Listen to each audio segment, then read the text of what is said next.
Salam bahagia kerabat desa Indonesia, kembali lagi kita berjumpa dalam Bincang Perkasa. Berbincang perkara desa karena desa tidak cukup banyak mandiri dan bisa, tapi harus tangguh dan perkasa.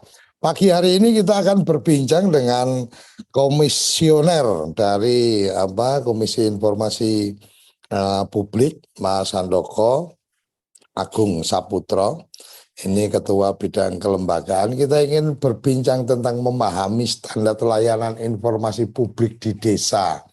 Kenapa ini menjadi menarik? Karena salah satu yang lain adalah bahwa TV Desa agenda tanggal 20 November akan meluncurkan jaringan TV Desa lokal yang harapannya ketika kemudian kita paham bagian-bagian standar layanan informasi publik itu harus seperti apa dan seterusnya, teman-teman pengelola jaringan TV Desa lokal bisa kemudian menyampaikan kepada kepala desa, kepada aparat desa bahwa ada bagian-bagian informasi yang layak dipublikasi di media TV Desa lokal. Kira-kira itu tambahan agenda yang kita sampaikan. Kenapa kemudian jangan sampai nanti ini acara-acara seperti ini hidden agendanya apa? TV Desa tidak pernah ada hidden agenda, semua agendanya akan dibuka.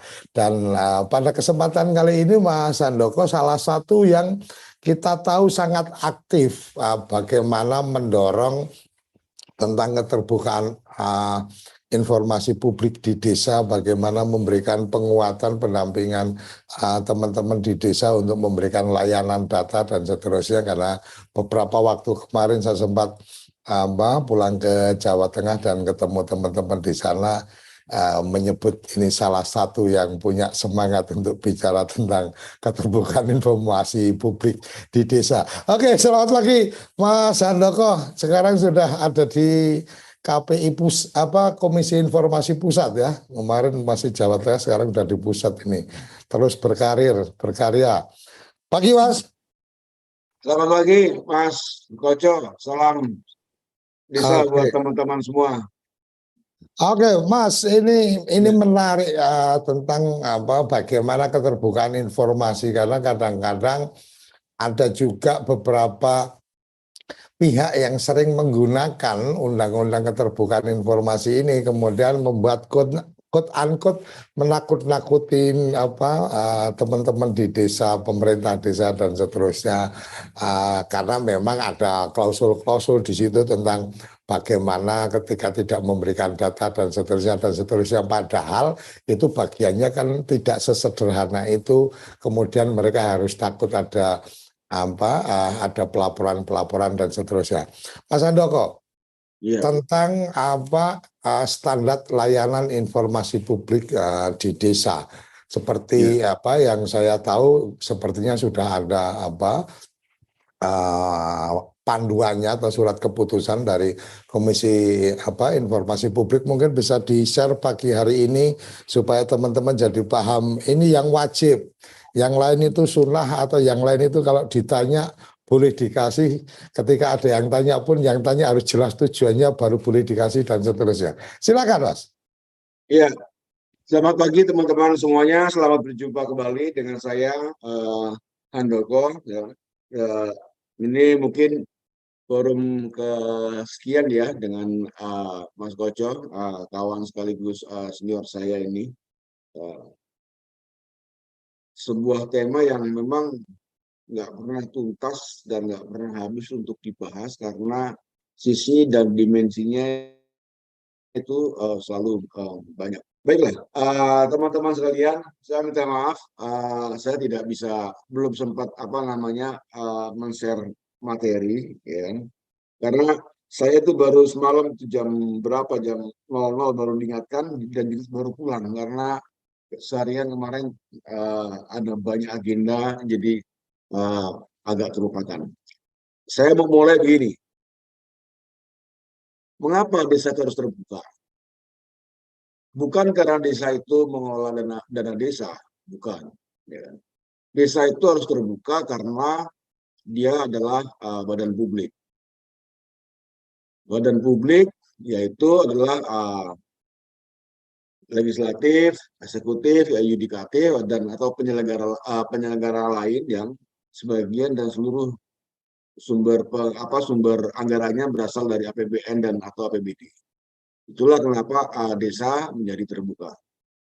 Terbuka juga tidak asal, karena kemudian itu diatur di dalam peraturan Komisi Informasi nomor 1 tahun 2018 tentang standar layanan informasi publik desa. Apa yang diatur di situ? Perkis 1 tahun 2018 tentang standar layanan informasi desa ini sebenarnya memperkuat, ya kan, memperkuat dan menegaskan apa-apa atau hal apa yang oleh undang-undang desa beserta turunannya, baik itu PP, Permendagri atau peraturan Kementerian Desa, hal-hal yang sudah diatur yang itu dinyatakan sebagai terbuka. Kita tahu bahwa misalnya di Undang-Undang Desa dan aturan turunannya itu bahasa RKP, APBD, ya kan, APBD desa, kemudian laporan realisasi, itu adalah jenis-jenis informasi yang oleh undang-undang desa itu diwajibkan untuk disampaikan kepada masyarakat. Gitu. Nah, di dalam Perpres 1 tahun 2018 tentang standar layanan informasi publik desa itu dipertegas jenis dan klasifikasi informasinya. Ada 3 hal di dalam regulasi itu atau standar layanan informasi publik itu, yaitu 1 berkaitan dengan informasi wajib berkala. Informasi wajib berkala ini adalah informasi yang diminta atau tidak diminta itu wajib diumumkan oleh kepala desa atau oleh PPID desa. Ya, wajib diumumkan. Contohnya misalnya informasi berkaitan dengan penggunaan APBD. Informasi adalah APBD itu kan banyak, ada dana desa, ada mungkin dari bantuan gubernur atau bantuan dari dari bupati atau sumbangan lain. Jadi kemudian profil programnya apa, kegiatannya apa, ya kan, itu menjadi informasi yang diminta atau tidak diminta itu wajib diumumkan, ya kan, termasuk di bumdesnya, kemudian di pemerintahannya itu wajib diumumkan.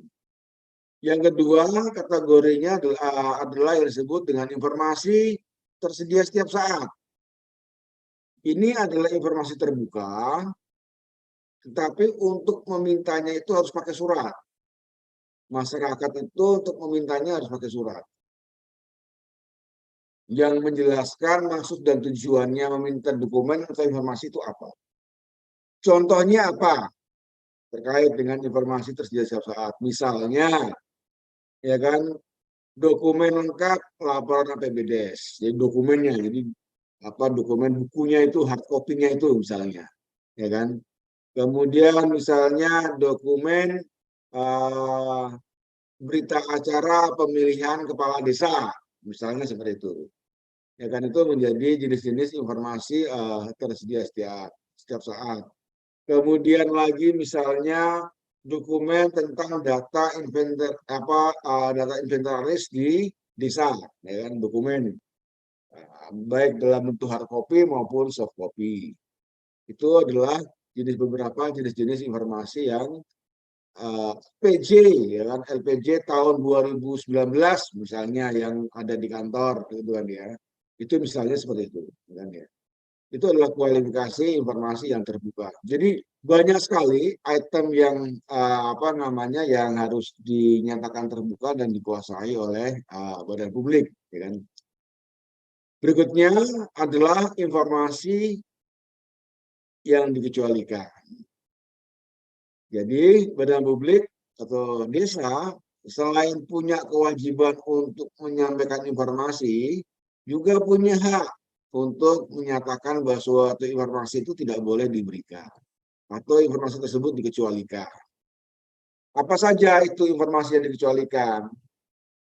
Pasal 17 Undang-Undang 14 tahun 2008 mengatur beberapa informasi yang dikecualikan, ya kan, ini sedikit, ya kan ya. Jadi inilah sebenarnya yang harus dihafalkan, harus diketahui oleh teman-teman desa, ya kan, baik pendamping desa maupun juga apa namanya para perangkat desa, ya kan ya.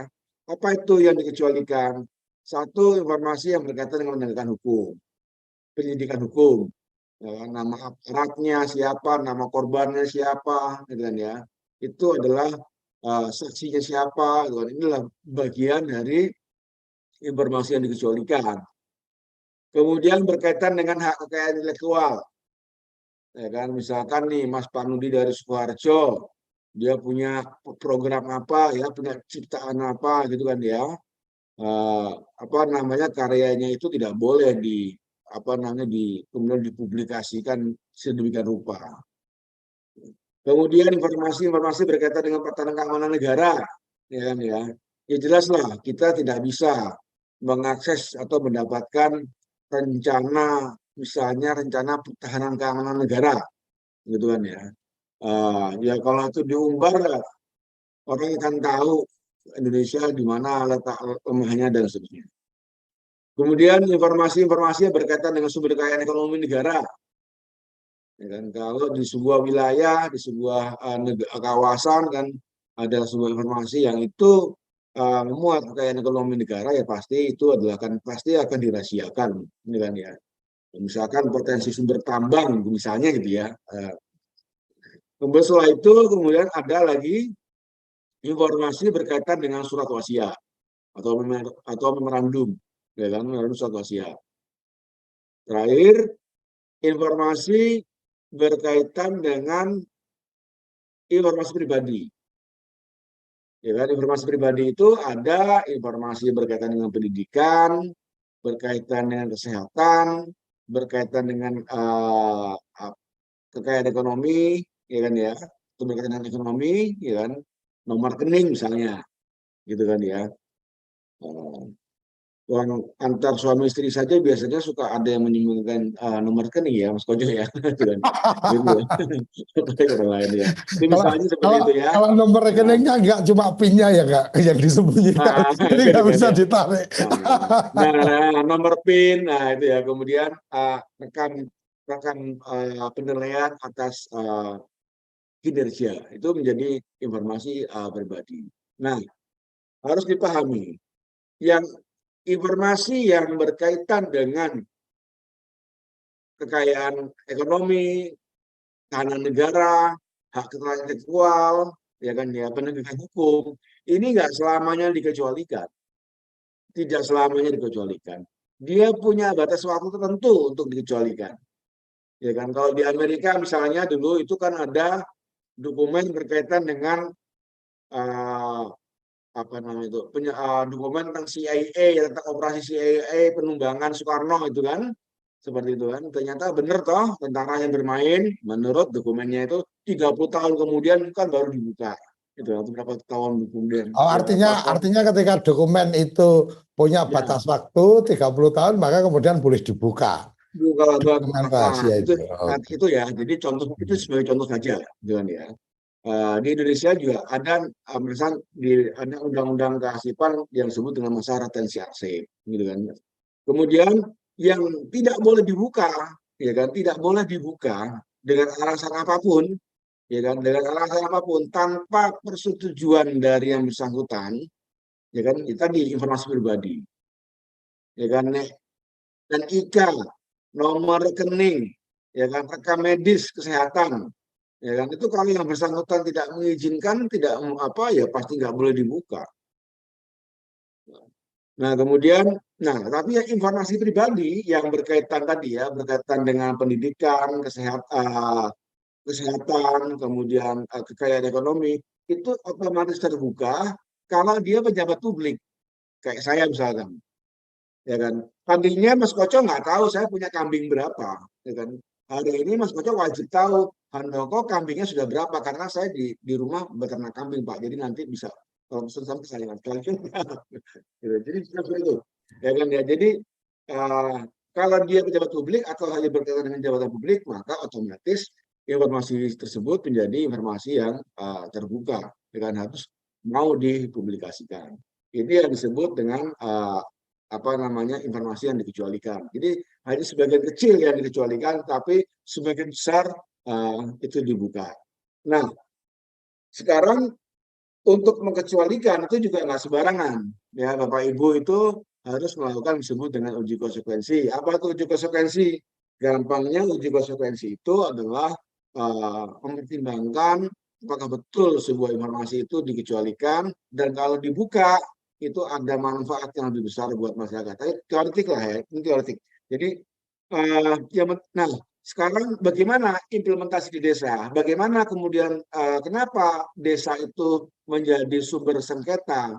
Ya kan, masih menjadi menjadi objek dari oknum-oknum tertentu yang mengatasnamakan keterbukaan informasi publik, ya kan. Satu, karena pemerintah desa tidak paham atau belum mengetahui berkaitan dengan kewajiban menjalankan keterbukaan informasi.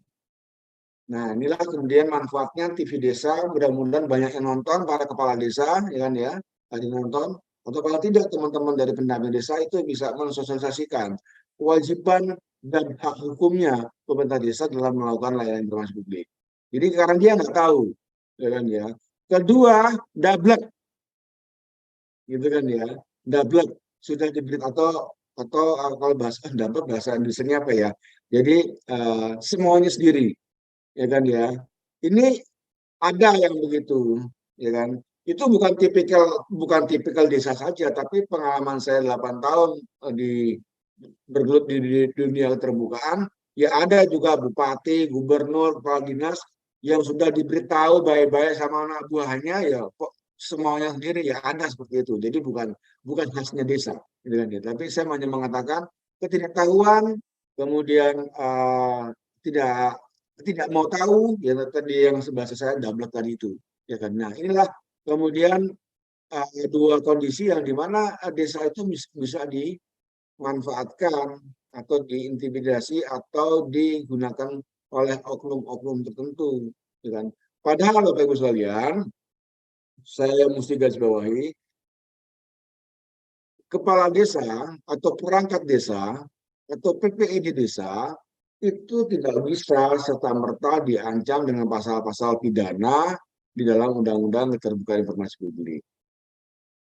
Jadi di dalam Undang-Undang 14 tahun 2008 itu memang diatur pasal pidana atau pemidanaan dan denda terkait dengan pihak-pihak yang oleh undang-undang itu dinyatakan melanggar pasal tertentu atau aturan tertentu, ya kan. Misalnya di pasal 52, setiap orang yang tidak memberikan informasi publik itu dendanya kalau nggak salah 5 juta, pidana 2 juta. Perangkat kasus, pernah seorang camat di Sampang namanya Bibit siapa, bukan Bibit Waluyo ya, Bibit siapa saya lupa namanya itu sudah pernah mendapatkan pidana. Jadi, nah, tapi untuk sekali lagi untuk memidanakan kepala desa itu tidak mudah atau tidak serta-merta. Karena untuk membuktikan apakah betul seorang kepala desa itu tidak memberikan layanan informasi, itu yang membuktikan adalah Komisi Informasi. Nah, di sini saya bicara, apa sih Komisi Informasi? Komisi Informasi itu kan adalah komisi atau lembaga yang oleh undang-undang diberikan kewenangan untuk menerima, memeriksa, dan memutus sengketa informasi. Jadi, kalau ada masyarakat, ada oknum LSM, ada kelompok tertentu yang mendatangi kepala desa atau PPI di desa untuk meminta data atau informasi atau dokumen, lalu mengancam dengan pasal pidana atau dengan ancaman tertentu, ya nggak boleh, gitu kan. Atau kemudian ada perangkat desa yang tiba-tiba dipanggil oleh aparat hukum dengan sangkaan tidak memberikan informasi publik, tidak memberikan data yang diminta oleh masyarakat tertentu, ya nggak bisa. Karena itu harus dibuktikan dulu di dalam sebuah proses yang disebut dengan adjudikasi non litigasi di Komisi Informasi. Konkretnya, Ya kan, konkretnya kalau tidak puas tidak diberikan oleh kepala desa berkaitan dengan apa yang diminta, yang ngadunya ke Komisi Informasi dulu, ya kan. Nanti Komisi Informasi akan memeriksa benar tidak, salah tidak, ya kan ya. Lalu Komisi Informasi kemudian akan membuat keputusan untuk diberikan atau tidak diberikan, diberikannya sebagian atau seluruhnya, ya kan. Kalau sudah berkuatan hukum tetap, baru bisa dieksekusi. Para pihak nggak puas bisa lari ke pengadilan dan juga ke PT UN. Jadi tidak gampang sebenarnya Pak Mas Suryo untuk apa namanya untuk memidanakan kepala desa atau mengancam kepala desa. Nah ini yang perlu diketahui, yang perlu diketahui oleh teman-teman pendamping desa dan juga kepala desa. Jangan mudah takut. Nah, kemudian sebenarnya ancaman atau tekanan dari pemerintah, dari oknum tertentu, dari kelompok tertentu terhadap desa itu bisa diatasi, ya kan, akan terjawab dengan sendirinya kalau desa itu menetapkan standar yang sama, standar layanan informasi publiknya itu sudah dijalankan, gitu kan ya. Karena kalau standar layanan publiknya itu sudah layanan informasi sudah dijalankan, sebenarnya tidak cukup celah lagi orang untuk menekan-nekan kepala desa, ya kan, mengejar-ngejar kepala desa untuk dijadikan objek tertentu itu sudah sebenarnya sudah tertutup kalau layanan informasinya di situ, apa namanya sudah sudah standar. Nah masalahnya kan puluhan ribu desa, ya kan, komisi informasi itu hanya ada di provinsi, ya kan, di provinsi jumlahnya 7, ya kan, jadi memang tidak bisa untuk serta merta apa namanya menjangkau seluruh desa yang ada. Makanya saya berterima kasih ini ada TV Desa, ya kan, yang untuk sekian kali mengundang saya atau mengajak saya untuk berdiskusi berkaitan dengan standar layanan informasi publik desa. Nah, kira-kira begitu Mas Suryo dan teman-teman, mungkin Oke. nanti akan berkembang di dalam sebagai pemantik saja, ya kan. Malah masih pagi, belum sempat bikin kopi, jadi masih ada wilayah-wilayah gitu kan. Oke, Monggo, Mas Handoko, ini luar biasa. Beberapa yang saya coba tangkap garis apa titik-titik pentingnya adalah tentang bagaimana pemerintah desa mestinya memahami betul tentang bagaimana kriteria informasi yang tadi disampaikan, ada yang wajib berkala, ada yang kemudian tersedia setiap saat, ada kemudian yang dikecualikan. Ada yang menarik juga bahwa kemudian saya menangkapnya adalah tadi disampaikan tentang ketika ada sengketa informasi, maka yang pertama artinya tidak bisa langsung serta-merta itu dibawa dalam wilayah aparat penegak hukum, tapi harus diadukan dulu ke Komisi Informasi, kan kira-kira seperti itu pemahaman saya dari penjelasan tadi. Mungkin kalau salah nanti bisa dikoreksi sama Mas Handoko. Bayangan saya berarti posisi dari Komisi Informasi ini selayaknya adalah aparat dari pengawas internal di pemerintah, ya, ibarat kata seperti itu untuk urusan informasi. Jadi bahwa selesaikan dulu kalau bicara urusan sengketa informasi, ya diadukan dulu ke KIP, Komisi Informasi Provinsi. Kemudian dari situ kalau memang tidak terselesaikan atau mungkin cukup kuat bahwa ada pelanggaran dan seterusnya, baru bicara ke penegakan hukum, kira-kira seperti itu. Nah, sisi yang lain yang tadi menarik Mas Handoko adalah tentang informasi yang dikecualikan. Salah satunya adalah informasi pribadi. Nah, ketika bicara informasi pribadi tadi disampaikan, mungkin kalau pejabat publik, ya yang bersangkutan wajib mempublikasikan atau memberitahukan pendidikan terakhirnya apa, asetnya berapa, dan seterusnya, kira-kira kan seperti itu. Tapi kalau bukan pejabat publik kan tidak ada kewajiban atau bahkan memang harus dirahasiakan. Desa hari ini punya data SDGs desa, punya data kesehatan masyarakat, bahkan punya si A ini punya riwayat penyakit pun itu kalau SDGs data SDGs desa itu dilakukan dengan serius, itu desa punya datanya. Kalau pendidikan udah pasti, oh ini pendidikannya cuma lulus SD, oh ini pendidikannya apa dan seterusnya. Nah, Mas Handoko, hari ini kita masih menunggu, kalau tidak salah masih menunggu ya tentang perlindungan data pribadi, undang-undang tentang itu. Nah, desa punya datanya. Ibarat kata saya kepala desa atau saya sekretaris desa sebagai pejabat penanggung jawab informasi dan dokumentasi. Kemudian ini unyuk ada yang datang menyampaikan tentang perlunya kesehatan, perlunya pelindungan kesehatan mungkin, atau perlunya bahwa perlu diketahui kondisi desa ini seperti apa dan seterusnya. Pertanyaannya nih Mas Handoko, ketika kemudian warga desa ini yang berpendidikan tidak lulus SD berapa, itu artinya sampai di level berapa yang tidak lulus SD, itu desa punya hak untuk berbagi. Ini pemahaman saya ya, desa punya hak untuk berbagi. Oh, jumlahnya ada 5.000 yang tidak lulus SD umpamanya. Tetapi bahwa kemudian ditanya siapa saja, baru itu masuk wilayah data pribadi. Desa tidak boleh membagikan namanya Abdul, namanya si Suryo, namanya si Koco, namanya si Fulan dan seterusnya. Ini nggak lulus SD. Itu yang masuk ranah pribadi, artinya tidak boleh dibagikan tanpa seizin pemilik data. Apakah seperti itu atau bagaimana ini Mas Handoko? Menyangkut data pribadi, karena ini kan teman-teman dalam tanda petik menguasai data nih.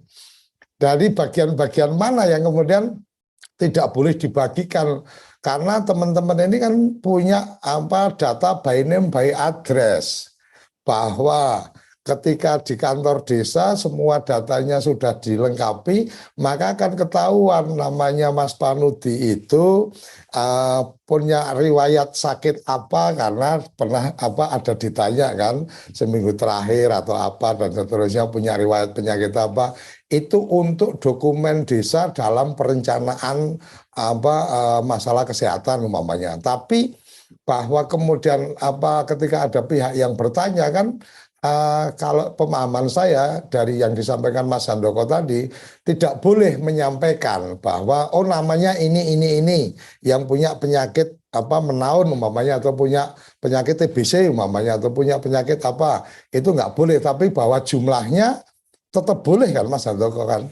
Monggo Mas Handoko, mungkin bisa kita sharing itu, dan nanti kita akan berikan kesempatan juga ke teman-teman yang tertarik untuk menanyakan lebih lanjut. Tapi menurut saya ini bagian yang menarik untuk kita bisa eksplor. Silakan Mas Han.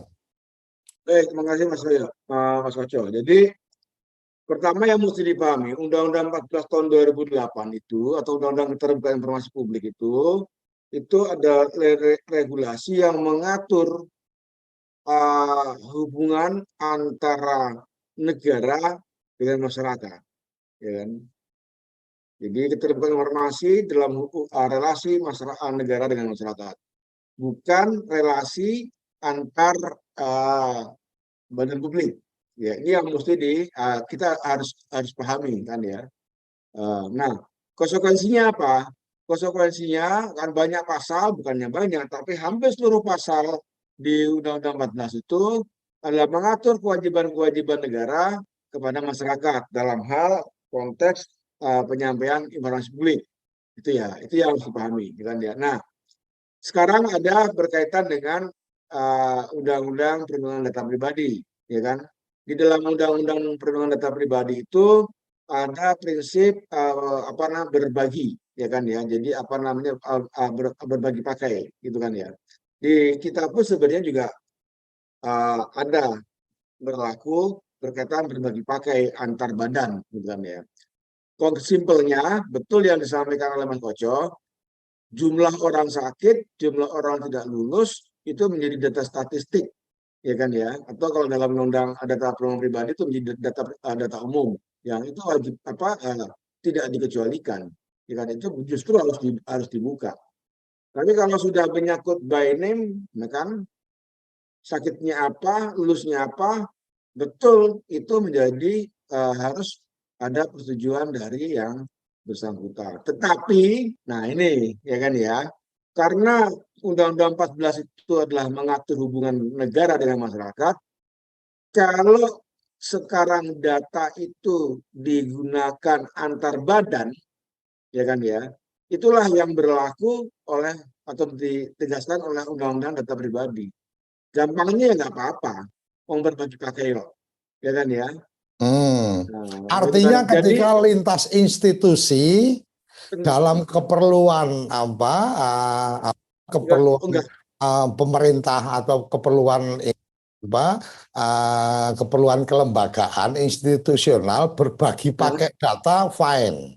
fine sejauh kan kemudian karena juga masing-masing badan itu ya masing-masing institusi itu kan juga punya kewajiban untuk melindungi, ya kan ya, Oh, baik di dalam oke. undang-undang apa namanya di dalam undang-undang perlindungan data pribadi dan juga undang-undang 14 itu. Kalau dalam undang-undang 14 itu kan harus mendapat persetujuan, ya kan, bahasanya kan seperti itu, Ya. ya kan ya. Jadi punya kewajiban melindungi data tersebut, ya kan ya. Karena kan juga masih ada undang-undang kesehatan, kalau kita bicara kesehatan loh ya, berkaitan dengan riwayat medik ya kan, seseorang itu undang-undang kesehatan masih mengatur bahwa itu adalah informasi private, gitu kan, yang nggak bisa dibuka sembarangan, gitu. Jadi, tapi kalau tadi terkait berbagi pakai, ya kan, antar badan publik, ya kan, atau antar instansi, itu memang diperbolehkan, ya kan, sampai dengan ibarat kata, ya kan, mengetahui sakitnya apa, sekolah di mana, ya, karena untuk instansi itu menjadi berguna, ya kan. Jadi kan Itu ada untuk badan publik itu artinya institusi pemerintah ya, Mas. Umpama nih iya, iya, ada kantor, umpama ada perusahaan atau swasta yang kemudian meminta data-data yang detail, itu artinya itu tidak masuk dalam konteks itu. Ini supaya teman-teman di desa juga memahami nih, kalau yang datang mungkin perusahaan asuransi atau perusahaan apakah data-data sampai yang detail itu boleh dibagikan atau itu masuknya wilayah data pribadi, Pak? iya, betul Mas Kojo, teman-teman. Jadi yang dimaksudkan instansi pada publik adalah lembaga-lembaga penyelenggara pemerintahan ya. Kalau Bang Plecit datang ke tempat Anda, ke balai desa, itu bukan badan publik, ya kan? Itu Oke. adalah seller yang sedang mencari konsumen kan begitu. Ya pasti nggak boleh kan. Intinya ini yang mau saya katakan bahwa uh, yang disebut atau terminologi badan publik gitu kan ya, itu adalah lembaga-lembaga penyelenggaraan pemerintahan, ya kan? Hmm. Itu berlaku prinsip menurut Undang-Undang Perlindungan Data Pribadi itu adalah berbagi pakai, ya kan, atau Ah, bantuan kedinasan, ya kan. Di hmm. kita di yang ada peraturan Komisi Informasi nomor 1 tahun 2021, ya kan, yang itu mengatur hubungan antar lembaga atau mengatur layanan informasi di tingkat kementerian, itu mengatur hak ikhwal atau tata cara bagaimana berbagi pakai antar badan, gitu kan ya. Sekali lagi, Ah, data yang sifatnya numerik, jumlah berapa orang miskin, jumlah orang sakit, ya kan, itu adalah data yang harus disampaikan, bukan dikecualikan. Tapi kalau sudah menyangkut nama, itu adalah dikecualikan sejauh itu berhubungan dengan non badan publik, ya, berhubungan dengan ah. LSM, berhubungan dengan pribadi, berhubungan dengan apa tadi Bang Plecit, itulah informasi yang dikecualikan, tidak boleh diberikan. Oke. Oke, ini luar biasa nih, kita pagi ini mendapatkan cukup banyak pencerahan, dan setelah saya browsing ternyata Undang-Undang Perlindungan Data Pribadi ini sudah disahkan menjadi undang-undang tanggal 21 September kemarin. Jadi kayaknya ini Mas Handoko perlu juga nih atur waktu untuk membedah tentang Undang-Undang Perlindungan Data Pribadi seperti apa ini, kayaknya ini Mas Handoko.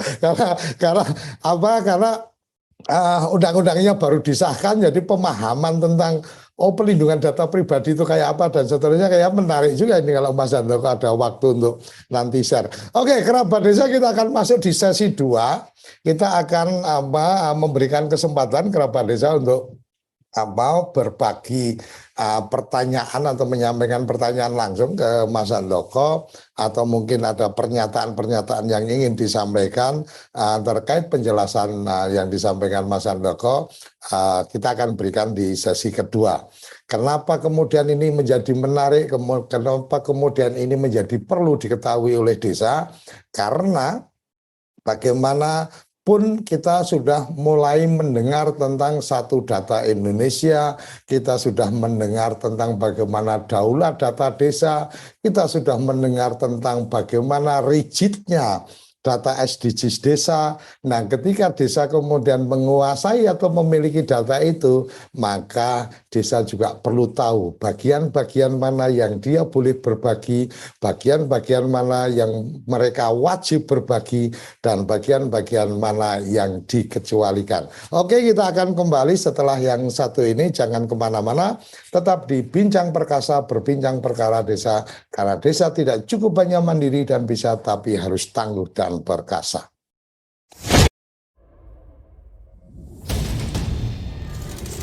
Since the beginning of designing Almas RS, we have thought about the future of automobile design in the era of intelligence.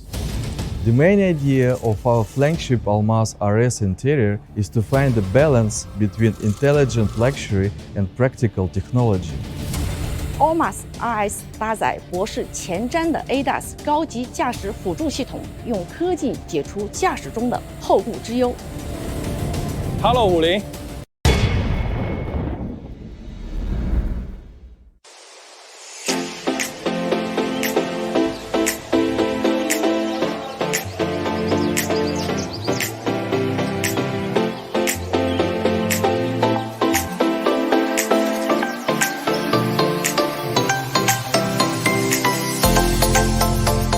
PUN ke-22 dan HUT API ke-2 hari ini memiliki arti yang sangat penting dan strategis bagi organisasi profesi kerja suara, terutama dalam rangka menggelorakan patriotisme dan meneguhkan semangat perjuangan untuk mengangkat harkat dan martabat profesi kerja suara, menyatukan langkah-langkah konsolidasi organisasi dalam mewujudkan tujuan sasaran sesuai dengan misi dan visi organisasi sebagaimana tertuang dalam anggaran dasar dan anggaran rumah tangga Asosiasi Profesi Kerja Suara Indonesia.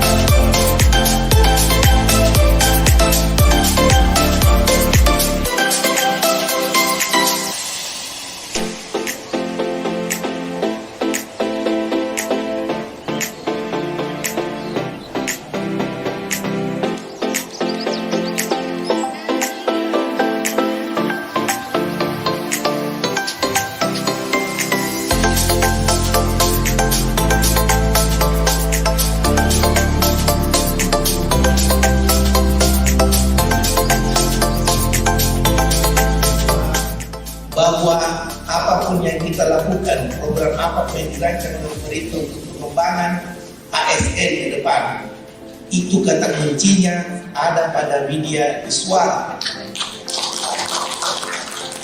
Karena ibarat kita hendak membersihkan aliran sungai, kalau dari hilir itu bersih, insyaallah sampai ke muara bersih.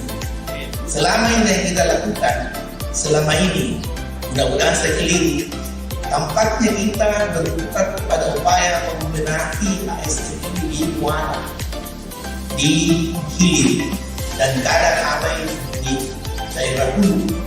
Dan hulu dari semua pengembangan ASN itu adalah pada Bapak Menteri sekali. Terima kasih dan tentang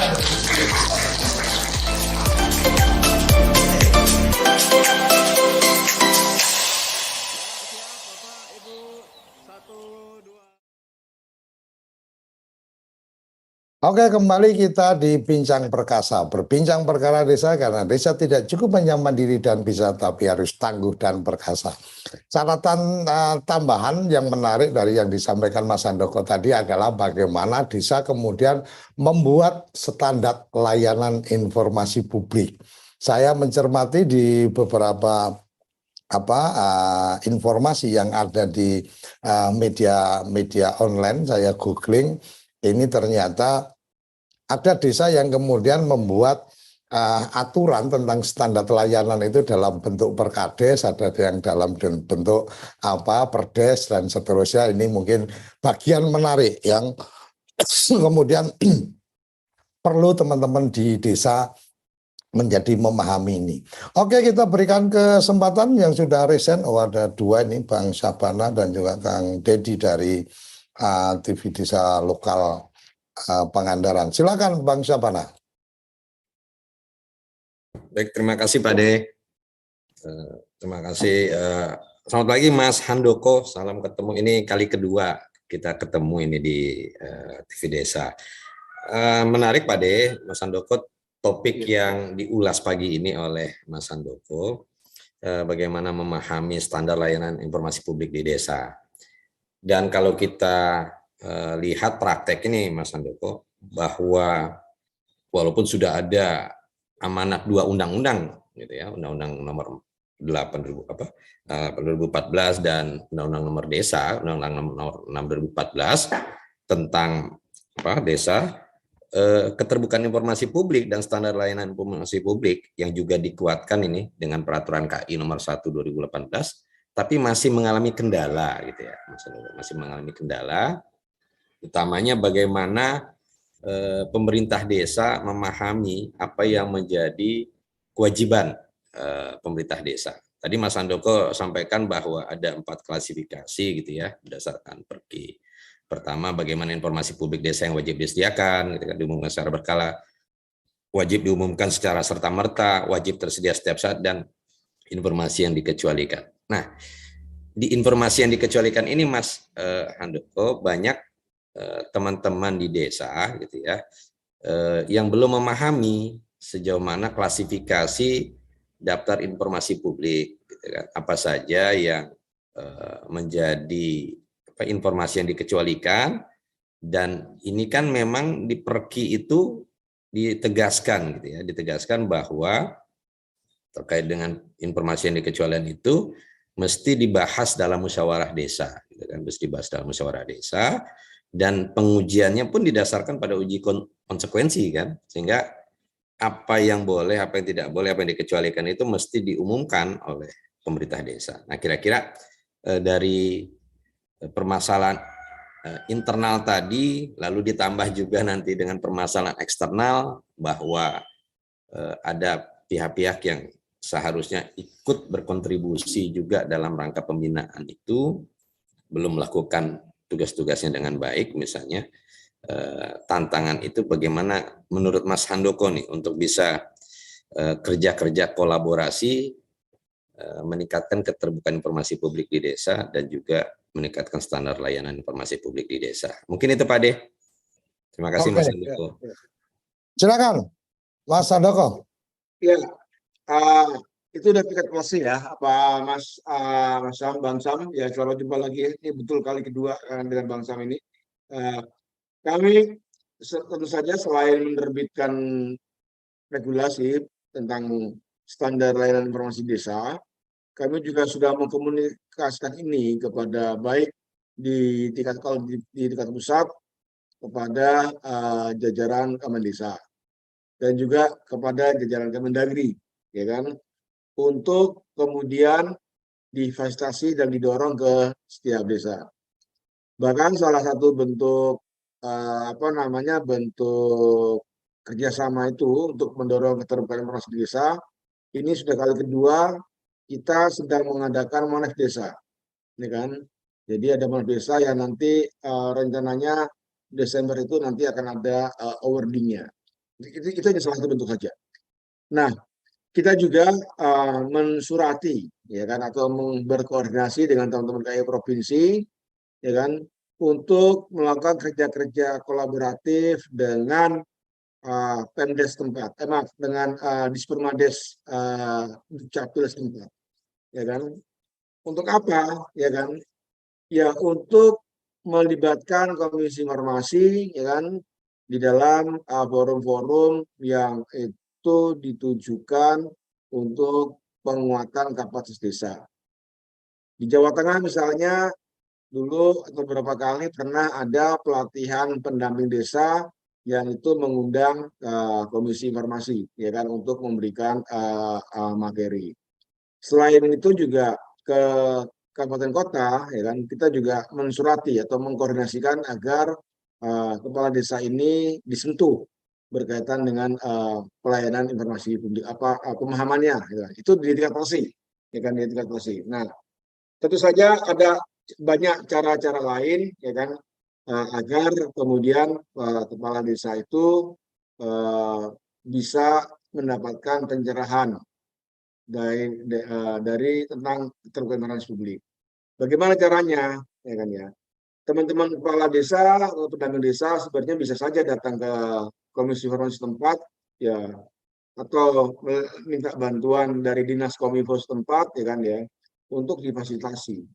Mereka ada kok anggaran untuk itu, ya kan, ya, untuk menyediakan tempat, ya kan, kemudian ya itu yang sudah dilakukan misalkan dari Pemkab Wonogiri. Itu rajin Pemkab Wonogiri, Pemkab Karanganyar itu melakukan edukasi kepada kepada para kepala desa, ya kan, ya. Itu kalau kita bicara berkaitan dengan policy. Jadi apa yang harus sebaiknya dilakukan kepada para kepala desa agar mereka itu memahami. Karena kalau mengandalkan atau berharap kepada Komisi Informasi, saya sangat yakin bahwa kami tidak punya kemampuan untuk sana, apalagi kita juga bukan dinas teknis sebenarnya untuk yang menangani hal semacam itu. Kurang lebih begitu, Bang Sam, kalau kita tanya itu. Atau kemudian kita teman-teman pendamping desa setempat, ya TA, jajaran TA dan itu bisa berkolaboratif dengan teman-teman pusat, ya kan, misalkan nanti Bang Sam ada di mana, ada forum besar, ya kan, itu bisa saja baik mengundang Komisi Informasi Pusat maupun Komisi Informasi Provinsi setempat. Ini begitu, Bang Sam. Ya. Oke, terima kasih. Ini artinya ruang-ruang kolaborasi untuk mengedukasi, memberikan literasi tentang bagaimana keterbukaan informasi publik di desa ini sangat terbuka untuk kemudian bersama-sama kita kerjakan. Kira-kira seperti itu ya Mas Handoko ya, karena memang betul. keberadaan Komisi Informasi ini ada di tingkat pusat dan provinsi saja, sehingga ketika mungkin berharap sangat teknis, sangat intens dan seterusnya dengan banyak keterbatasan baik komisioner maupun anggaran, maka mungkin tidak akan bisa kemudian melakukan percepatan-percepatan itu. Menjadi bagian yang menarik menurut saya ini, seperti yang tadi saya sampaikan, keperluan untuk jaringan teman-teman TV desa lokal, karena tadi ada disampaikan tentang wajib berkala. Ini bagaimana teman-teman pengelola TV desa lokal ini bisa memberikan pemahaman juga kepada teman-teman kepala desa bahwa silakan datang ke channel TV desa lokal, kemudian menyampaikan APBDes tahun ini seperti apa, rencananya seperti apa, dan seterusnya, karena itu bagian dari informasi berkala yang quote-unquote wajib disampaikan ke publik. Nah, ruang-ruang itu mungkin bisa menjadi bagian dari ruang-ruang kesadaran teman-teman kepala desa. Oh, ternyata gampang, oh ternyata saya tidak perlu mengalokasikan anggaran yang besar untuk melakukan publikasi dan seterusnya, walaupun standar informasi atau standar publikasi yang disampaikan oleh Kementerian Desa mungkin sudah ada petunjuknya, pasang baliho dan seterusnya, tapi kan kalau baliho kan ada fotonya kepala desa di situ juga nggak bisa diajak ngobrol, tapi kalau diundang di TV desa lokal kan bisa diajak ngobrol sama teman-teman di TV desa lokal. Kira-kira itu tambahan yang bisa saya sampaikan. Kang Deddy silakan, ada yang ingin disampaikan? Baik, terima kasih Pak Ade. Assalamualaikum warahmatullahi wabarakatuh. Selamat pagi rekan-rekan semuanya. Pertama saya ingin menyampaikan terima kasih kepada Pak Handoko yang telah memberikan informasi yang menurut saya sangat luar biasa bahwa kewajiban kami di pemerintah desa untuk batasan-batasan mana gitu yang harus kami lakukan tentang penyebaran informasi publik desa. Itu yang pertama. Yang kedua, tadi saya menyimak bahwa untuk lintas instansi, untuk sesama instansi pemerintah itu bisa berbagi data. Itu termasuk hal yang dikecualikan gitu kan, walaupun itu termasuk data-data yang sifatnya privat sampai by name by address gitu kan. Karena memang selama ini ya desa itu selalu seperti itu. Ada dari dinas kesehatan minta data siapa orang yang punya penyakit ini, itu kan harus lengkap gitu kan, sampai tanggal lahir, sampai nomor HP dan lain-lain. Nah, tetapi tadi sudah clear, sudah disampaikan oleh Pak Handoko, sudah dijelaskan bahwa itu boleh dan bisa gitu kan sesama dalam lembaga instansi. Tetapi yang menarik, yang juga saya ingin mendapat masukan juga arahan dari Komisi Informasi, ini soal dinas catatan sipil, dinas kependudukan. Mereka beralasan dengan Permendagri 108 atau 109 nih, saya takut lupa. Dengan alasan bahwa karena desa itu tidak termasuk ke dalam pemilik hak akses data kependudukan, sehingga kami pemerintah desa itu tidak diberikan akses untuk mengetahui, untuk mendapatkan informasi soal data penduduk desa kami. Dengan alasan di sana ada informasi pribadi, ada data pribadi, ada NIK, itu kan data lahir. Padahal gitu kan data-data itu merupakan data dasar yang wajib kami miliki. Karena kenyataannya pada saat ini warga yang mau pindah ke desa lain itu tidak diwajibkan memberitahukan ke desa asal. Sehingga dengan demikian, lalu bagaimana kami bisa mengupdate data? Kalau masyarakat tidak harus bilang dulu ke desa kami, terus kami juga tidak diberikan akses oleh Dinas Catatan Sipil setempat.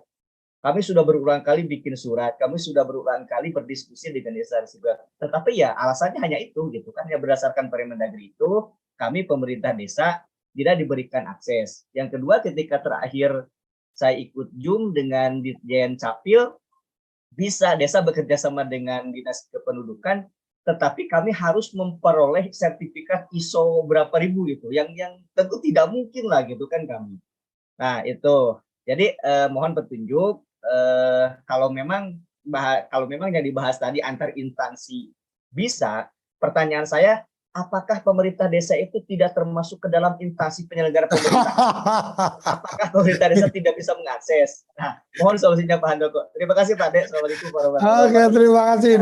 Ini luar biasa di Mas Handoko. Menariknya di obrolan TV Desa, selain ruang-ruang untuk bisa mendiseminasikan informasi, ini juga bisa sekalian menjadi ruang untuk belanja masalah di lapangan ini, Mas Handoko. Jadi ini menarik bahwa Dukcapil ternyata dengan peraturan Menteri Dalam Negeri, maka kemudian data kependudukan teman-teman desa tidak diberikan akses. Mungkin perlu ada kerjasama, dan sementara kerjasama mungkin tadi disampaikan ada standar ISO dan seterusnya. Solusinya mesti seperti apa ini, Mas Handoko? Ini kayaknya menjadi sesuatu yang menarik. Saya mungkin akan mention ke Pak Dirjen nanti untuk bisa mendapatkan pencerahan juga. Silakan Mas Handoko. Ya baik, Mas siapa tadi dari Dedi. Mas Dedi, ya. Pasca munculnya Undang-Undang PDP, memang tampaknya harus ada penataan ulang, ya kan, berkaitan dengan regulasi-regulasi yang mengatur data pribadi, ya kan, ya. Karena di dalam Undang-Undang 14, di Undang-Undang PDP itu disebutlah ada yang disebut dengan produsen data, ya kan, ada yang disebut dengan prosesor data dan seterusnya, ya kan. Nah, apakah saya belum membuka secara detail apakah desa itu, pemerintah desa, ya kan, itu masuk dikategorikan sebagai prosesor data, ya kan ya, pengolah data, gitu kan ya, atau produsen data, ya kan ya. Saya juga ambil analogi, ya kan, analogi. itu hubungan Dirjen Dukcapil dengan KPU misalnya. Beberapa waktu lalu kami ada acara bersama dengan KPU, disampaikanlah bahwa berkaitan dengan data, bahwa KPU menerima data informasi berkaitan dengan data pemilih yang memuat data pribadi itu oleh Dukcapil itu tidak boleh diberikan kepada pihak lain, gitu kan ya.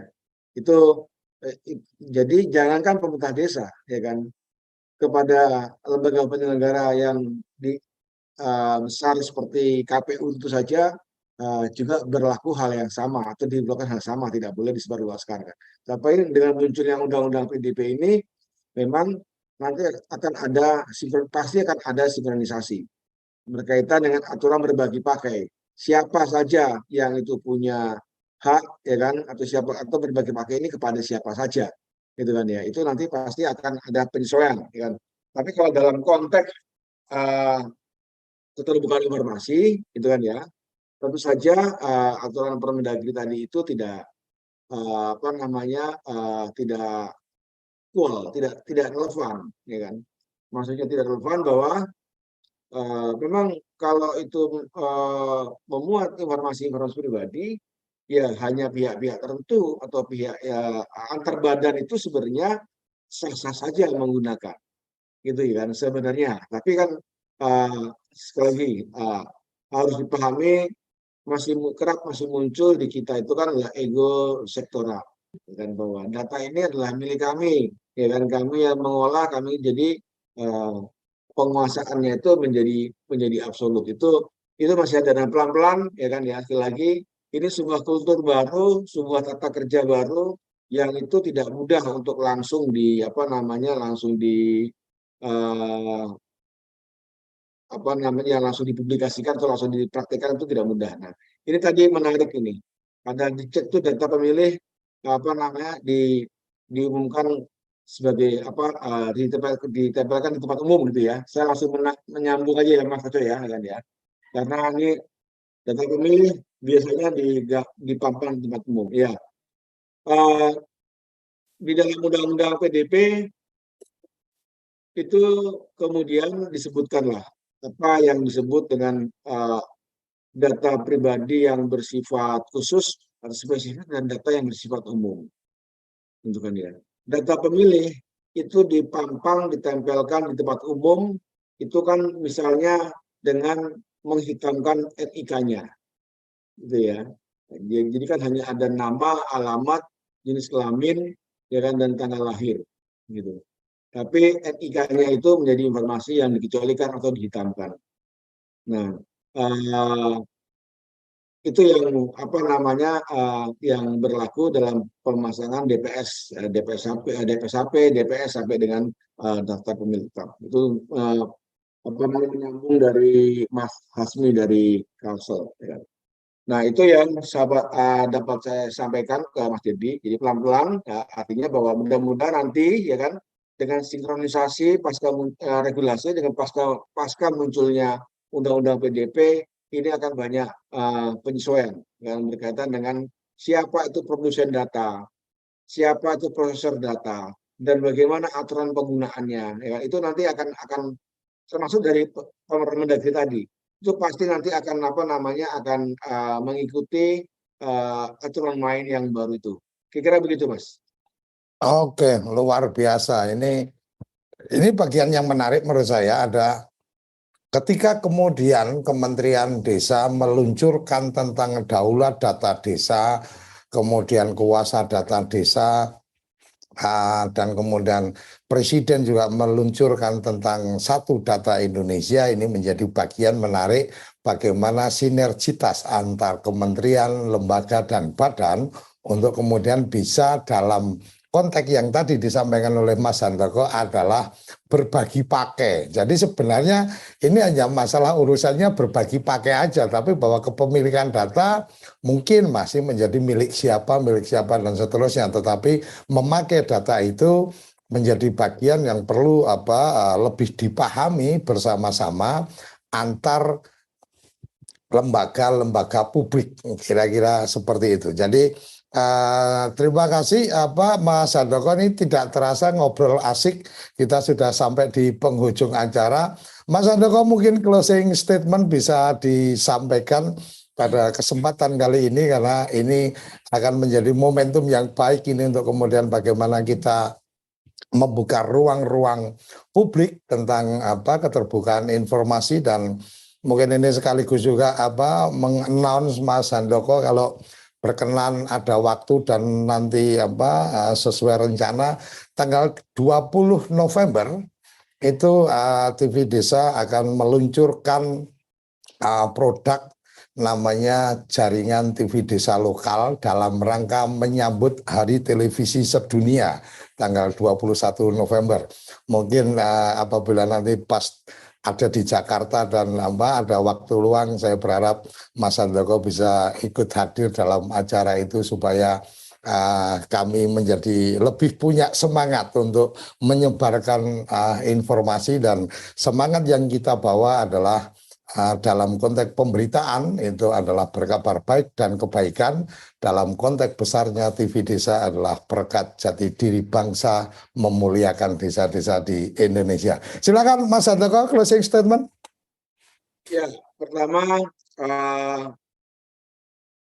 mohon bantuan teman-teman pendamping desa dan juga TV Desa untuk mensosialisasikan atau ikut mencerahkan, membagi ilmu kepada perangkat desa berkaitan dengan hak dan kewajiban dalam menyampaikan informasi publik. Menyampaikan hak dan kewajiban informasi publik ini setidak-tidaknya itu sudah menjawab 60% dari problem keterbukaan informasi di desa.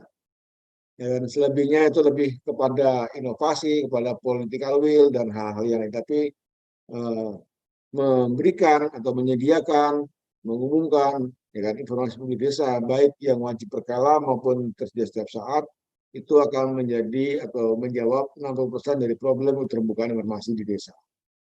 Yang kedua, jangan pernah gentar teman-teman kalau ada oknum yang menekan kepala desa dengan alasan keterbukaan informasi. Tidak mudah dan tidak bisa semudah itu, karena menuduh seseorang melanggar pasal keterbukaan informasi itu harus dibuktikan di dalam sidang adjudikasi non litigasi, atau dalam pengaduan ke Komisi Informasi. Terakhir, tidak henti-hentinya saya menawarkan, mengajak khususnya kepada TV Desa untuk berjalan bersama-sama dengan Komisi Informasi, karena kami juga punya jaringan sampai tingkat provinsi, bagaimana telah kita bisa bekerja bersama-sama. Kami undang kapan Mas Koco, kalau ada waktu silakan ke kantor untuk kita mungkin bisa berdiskusi lebih banyak. Kurang lebih begitu, sukses selalu. Untuk teman-teman, terima kasih Mas Koco, waktu yang diberikan kepada kami dari Komisi Informasi. Oke, terima kasih Mas Handoko, luar biasa. Ini pada saatnya kita kemudian akan bersama-sama menguatkan desa, salah satunya dengan bagaimana desa paham peran, sadar peran dalam konteks keterbukaan informasi publik. Sampai di sini kerabat desa, semoga ini menjadi tambahan informasi, tambahan nutrisi informasi kepada teman-teman kerabat desa semua tentang salah satu bagiannya adalah keterbukaan informasi publik. Sampai di sini forum kita pagi hari ini, kita akan selalu hadir setiap Senin sampai Jumat pukul 6 sampai 7 pagi dalam Bincang Perkasa. Berbincang perkara desa, karena desa tidak cukup hanya mandiri dan bisa, tapi harus tangguh dan perkasa. Sampai jumpa di episode-episode berikutnya. Salam bahagia kerabat desa Indonesia, salam desaisme. Terima kasih.